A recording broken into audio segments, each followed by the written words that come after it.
Nadreen, दुनिया की तारीख में अल्लाह तबारक ताला ने सिर्फ दो ऐसी कौमें पैदा फरमाई हैं जो दुनिया की सबसे ताकतवर और सबसे लंबे कद और जसामत वाली कौमें थीं।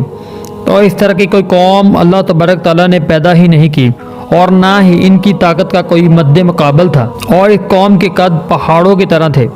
इन दोनों कौमों में से अल्लाह तबारक ताला ने सबसे पहले जो कौम पैदा फरमाई, इस ताकतवर कौम का नाम कौम आद था, और दूसरी ये दुनिया की ताकतवर कौम पैदा फरमाई, इसको कौम समूद कहा जाता है, और कौम समूद भी कौम आद की नस्ल में से ही थी। इन कौमों को नाफरमानियों की वजह से अल्लाह तबारक ताला ने ख़त्म कर दिया। दोबारा ऐसी कोई कौम पैदा ही नहीं फरमाई। नादरीन, आज की इस वीडियो में हम दुनिया की सबसे ताकतवर कौम कौम आद के बारे में बात करेंगे, लेकिन अगर उससे पहले आपने चैनल को सब्सक्राइब नहीं किया तो इसे सब्सक्राइब ज़रूर कीजिए, और कौम आद के लोगों पर अल्लाह तबारक ताला का दर्दनाक अजाब का मुकम्मल बयान आखिर तक ज़रूर सुनिए। नादरीन, अल्लाह तबारक ताला ने बनी आदम को गुमराहियों से बचाने के लिए अपने बंदों से ही ख़ास बंदों को चुना, और इन्हीं बंदों को नबूवत देकर लोगों की भलाई के लिए मबूस किया। इस तारीख में एक कदीम तरीन कौम आद का नाम आता है। कौम आद जज़ीरतुल अरब के जनूब के सहरा अहकाब में आबाद थी, जो मौजूदा तौर पर यमन और ओमान के इलाका जात हैं। अरब की तारीख में इनको आद औला के नाम से आज भी याद किया जाता है।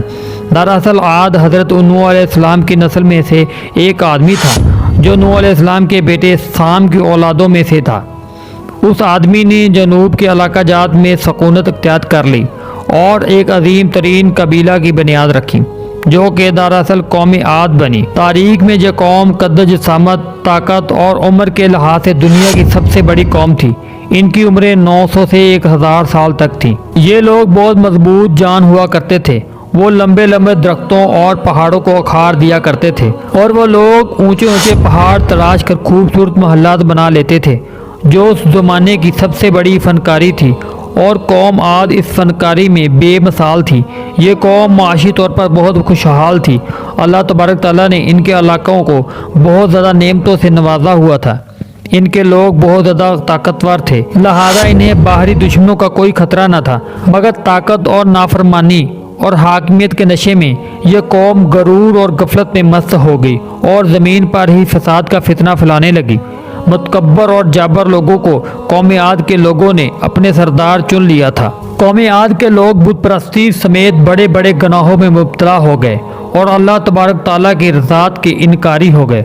लिहाजा अल्लाह तबारक ताला ने इन्हीं कौम में से एक नेक बंदे को कौम आद की तबाही और अल्लाह तबारक ताला के दर्दनाक अज़ाब से बचाने के लिए इस बंदे को अल्लाह ताला ने अपना नबी मुंतखब किया, ताकि वो इस कौम को राह हक की दावत दें और इन्हें खुदा के दर्दनाक अज़ाब से बचाएं। अल्लाह तबारक ताला ने कुरान पाक में इस कौम का जिक्र करते हुए फरमाया है, और हूद अलैहिस्सलाम ने कहा, मैं तुम्हारी तरफ एक ईमानदार पैगंबर बनाकर भेजा गया हूँ। और फरमाया, ऐ मेरी कौम, तुम सब अल्लाह तबारक ताला की इबादत करो, क्योंकि तुम्हारे लिए इसके अलावा कोई माबूद नहीं, और तुम लोग ये बुत परस्ती कर रहे हो। ये ना कोई खुदाई कानून है और ना ही अक्लमंदी की बात है। नाज़रीन, हज़रत हूद अलैहिस्सलाम एक तवील अरसे तक अपनी कौम को वाज़ेह नसीहत करते रहे। कभी वो इन्हें अल्लाह तबारक ताला की तरफ अता करदा नेमतों की याद दिलाते रहे, तो कभी अज़ाब इलाही से डराते, मगर वो बहरे और अंधे बने रहे। तारीखी कुतुब में है कि हज़रत हूद अलैहिस्सलाम 50 साल या इससे भी ज़्यादा राह हक की तबलीग करते रहे। कौम आद के 13 कबाइल में से लुकमान और खलजान नामी कबाइल नहायत ही ताकतवर थे, और इन्हें हुक्मरान की हैसियत हासिल थी। हज़रत हूद अलैहिस्सलाम ने जब दावत हक दी और कुफर और शिरक छोड़कर एक अल्लाह ताला की बंदगी की तरफ बुलाया, तो लुकमान कबीले ने सख्त मज़ाहमत की और हूद अलैहिस्सलाम के दुश्मन बन गए, और इसके बरक्स दूसरे कबीले खलजान ने हज़रत हूद अलैहिस्सलाम की बातों पर गौर किया। इनमें से अक्सर ने आपकी दावत इलाही को कबूल कर लिया और ईमान ले आए। हज़रत हूद अलैहिस्सलाम ने अपनी कौम को राह हक की तरफ गामजन करने की हर मुमकिन कोशिश की, मगर कौम ने इनकी दावत को कबूल करने से इनकार कर दिया। जब यह कौम हद से ज़्यादा नाफरमानियों और फसाद पर उतर आई, तो हज़रत हूद अलैहिस्सलाम ने अल्लाह तबारक ताला से मदद की दुआ की, जिसको कुरान पाक में यूँ अरशाद फरमाया है। नबी ने दुआ की, ऐ अल्लाह, इन लोगों ने मुझे झूठा कहा है, पर तू मेरी मदद फरमा। और फिर अल्लाह ने فرمایا اے نبی یہ جلد ہی اپنے کیے پر پچھتانے لگیں گے۔ ناظرین، اللہ تبارک تعالیٰ نے اپنے نبی کی دعا کو قبول فرمائی اور قوم عاد پر عذاب کی ابتدا ہو گئی، اور اللہ تبارک تعالیٰ نے بادلوں کے فرشتے کو حکم دیا کہ اب بارش نہ برسائی جائے، اور چشمے کے فرشتے کو حکم دیا کہ اب چشموں اور آبشاروں کو خشک کر دو۔ دیکھتے ہی دیکھتے ان کے سرسبز کھیت سوکھنے لگے اور مویشی مرنے لگے، اور وہاں کے لوگ پانی پینے کو ترسنے لگے۔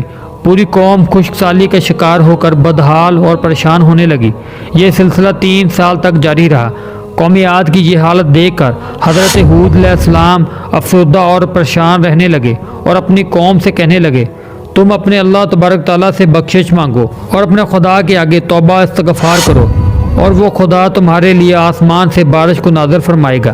لیکن پھر بھی حضرت ہود علیہ السلام کے سمجھانے سے ان کو کوئی اثر نہ ہوا، اور قوم عاد کے لوگوں نے حضرت ہود علیہ السلام سے کہا کیا تم ہمارے پاس اس لیے آئے ہو کہ ہم سب صرف ایک خدا کی عبادت کریں اور ان سب معبودوں کی عبادت کو چھوڑ دیں جس کی ہمارے بڑے آباء و جداد عبادت کیا کرتے تھے؟ اور پھر قوم عاد نے حضرت ہود علیہ السلام سے کہا اگر تو واقع ہی اللہ تبارک تعالیٰ کے سچے نبی ہو تو تم وہ عذاب لے کر آؤ جس عذاب کا نام لے کر تم ہمیں آج تک ڈراتے آئے ہو۔